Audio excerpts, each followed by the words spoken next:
Joining me is One Nation Leader Pauline Hanson. Pauline, great to see you. Look, I don't want to put the moz on you and, don't count your chickens and all that, but you are doing remarkably well in the polls so far. How do you explain it? Andrew, I'll put it this way. It's about 29 years to the day that I was first elected to Parliament. It's called resilience, honesty, integrity, and standing by what I believe in is best for the Australian people. My fight has been for Australia and its people. And I've been so consistent in what my message has been. It hasn't changed whatsoever.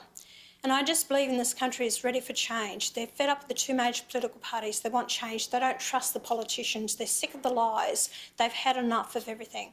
They want someone who's going to be upfront, honest with them, and I have always been that. They want someone who's going to fight for them and, the future generations. Also, there's no vision for this country, Andrew. It's just, the politicians are there up until the next term.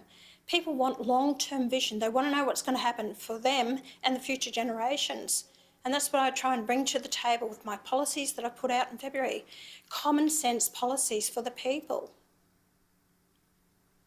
Well, it's interesting, Pauline. It seems to me that, I thought you might suffer from Clive Palmer's stupid Trumpet of Patriots party, but that seems to have blown a gasket. That they'd take votes off you doesn't seem to happen. Are you gaining from the very poor campaign of the coalition? I think, Andrew, really, if you have a look at our policies, what we're offering the Australian people, right? Pensioners, aid pensioners and veterans can work unlimited hours without affecting their pensions that they've worked hard for, entitled to, or their benefits that goes with it. Income splitting, to allow those people to actually split their income. So maybe one partner wants to stay home from work to look after their at least one dependent child. So it's saving up to $10,000 on an income of $120,000 in the house. Or independent self-funded retirees. Why not give them some relief? Raise it from $18,500 up to $35,000. These are policies that are going to help everyday Australians out there with the cost of living crisis that we're going through. Peter Dutton's picked up a lot of my policies. The fuel excise tax was my policy. The superannuation scheme for housing, my policy. Stopping foreign ownership of our housing, my policy, which the Labor Party picked up as well. Everything that I've put together is in the benefit of this country and for the people. Like I said, I'm true to my word. I stand by what I say. I don't backpedal. What I've said years ago has happened in Australia, and people saying, she warned us about this. I think my credibility after nearly 30 years in politics people are starting to wake up to what I'm trying to do for the country.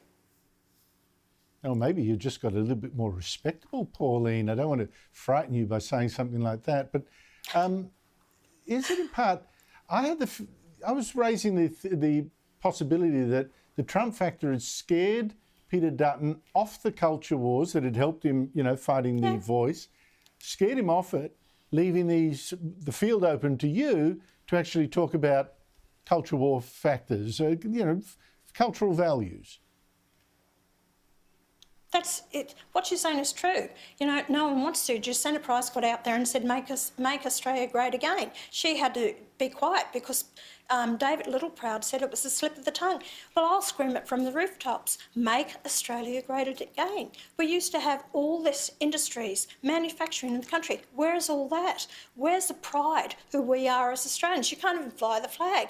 You can't even, celebrate Australia Day without this division that's happening, or, Anzac Day, what we saw last Friday. The division that is happening in this country has to stop. We are all Australians and should be treated equally and the same. And I'll keep pushing that. If I have any legacy to leave in this country, it will be about equality for all Australians, that we're proud of who we are as a nation and build on that with the prosperity and what we can now hand on to future generations. Pauline Hanson, it's been remarkable how well you've been doing in the polls, at least. Like I say, don't count your chickens. But it's also remarkable that no one else has commented on it. That's incredible. Thank you very much for your time.